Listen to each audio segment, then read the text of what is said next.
Jane needs a job. She has a job. She works as a waitress at a local diner. She needs another kind of job, a role, a part, something.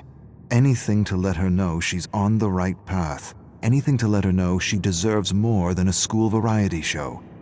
Acting is a fool's pursuit, 1 in a billion, her father says. Her grandfather agrees but adds, those who have the courage to follow their dreams have a 99% chance of being that 1 in a billion. Have courage. Courage will put the odds in your favor. Jane loves her grandfather and wants to make him proud, wants to show him he's right. I'll be that 1 in a billion. Mexican waitress speaks in Mexican and English with a Mexican accent. Who wrote this? Mexican isn't a language. Doesn't matter, you get the gist. Her face grows warm with frustration. The accent isn't necessary. Why? Why the accent? Why can't it just be waitress? Waitress who speaks English? Why does the script need the waitress to be Mexican? Why is this important to the scene? Jane stares at the director, trying to understand his needs. It brings flavor. What does that mean? It doesn't bring flavor. It perpetuates a stereotype. Yet, Jane says nothing. She says nothing because she doesn't want to be blacklisted as a social justice warrior. Doesn't want to be called a complaining minority. With a slight Spanish accent, she finishes the audition. Jane shares a beer with her friend dwayne. Dwayne tells her how a creative executive hired him to be the co-writer of his terrible script, to be the spokesperson of his terrible idea, to validate his insensitive cultural appropriation of an African-American story. The creative executive wants to make a minority film because it's a fad, the quickest way to be recognized, the fast track to fame for a hack. Many writers told the hack his script was wrong on so many levels, badly written, disrespectful, boring, insensitive.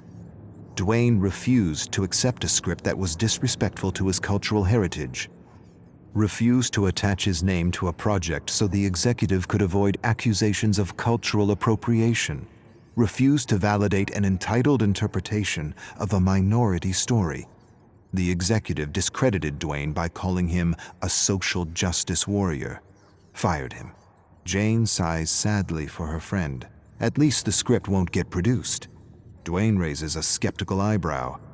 The hack has a friend with money, lots of money. He'll write, direct, and produce. Entitled hacks with friends in high places. It's how bad movies get made. They toast bad movies. Jane laughs, not because it's funny, because it's true. It's been months. She hasn't worked. No calls, no auditions, nothing. Jane stares at the blank television screen. As a child, she used to imagine herself on television. She doesn't see herself on television anymore. Something is happening. She can't see herself succeeding anymore. She wishes for her shot, her 1 in a billion shot, but scripts for her are few and far between, nothing beyond the stereotype. Her agent shouldn't care. He should put her forward for all the female roles in her age range. She can play any female role, lead or support, and yet she only gets auditions for the spicy Latina, or the funny immigrant, or the waitress with the accent, never just woman, American. That's all she wants. She stares at the snowy television, tries to visualize herself as the star of a show, but can't. The phone rings. Her agent, an audition, a major part in a play, and it pays well. For a moment, just a moment, she feels like 1 in a billion. Jane's cell phone rings. She freezes on the sidewalk. This is it. And she doesn't know if she wants to answer or not. She can't take another rejection, not for this part. This part is too important. She brings the cell phone to her ear, answers. She hears a voice she recognizes, her agent. He tells her how everyone enjoyed her audition, how everyone thought she was just fantastic.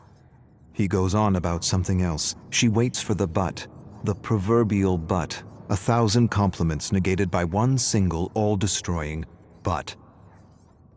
It doesn't come.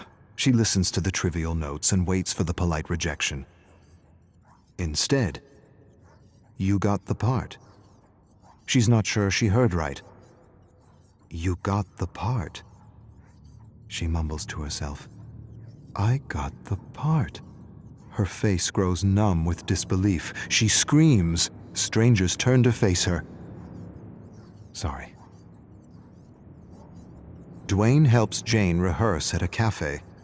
They take a break and he tells her the hack is now doing a Chinese story and is desperately searching for a Chinese writer to validate his most recent abomination. Jane laughs. Hacks with money, it's how bad movies get made. She tells Dwayne things are going well with the play. She doesn't have to do an accent, doesn't have to wear a miniskirt or perpetuate a ridiculous stereotype, doesn't have to do all the stupidities she had to do in the past. This is a real gig, a meaningful gig, a gig she can share with her family. She knocks on the table. Dwayne laughs and says it isn't wood. She shrugs. He says he's happy for her and hands her a cutout from a magazine. Open audition for Quick Talk. He says he put in a good word for her. She'd make a perfect host. She thanks him, but the play takes all her time. Too bad. You're the most real person I know, and that's what the show needs. Authenticity. Last rehearsal before opening night, and she's nailed her role despite some last-minute changes to the script. She feels the adrenaline and a great sense of flow unlike anything she's ever experienced before. The director claps after the last line is delivered. He approaches her, tells her he's amazed, impressed, inspired. But he feels her character would work better with an accent. A what? The request undermines her, shatters her. Why? I don't understand. For giggles. It would be fun. The character doesn't need an accent. The character is fine without an accent. But it would add comic relief. Comic relief! That's what she is to this director, to the producers, to this industry. Comic relief. She stares at him, waits for him to burst out laughing, waits for him to say he's joking, waits for an apology that never comes. She sighs and feels the strength of her ancestors coursing through her veins, a strength that won't allow her to sell out, a strength that won't allow her to perpetuate a hurtful image of what it means to be an American. She shakes her head at the director. Find a comedian, asshole. She storms off stage. Those who follow their path beat the odds, even if the odds are 1,000,000,000 to 1. Bullshit.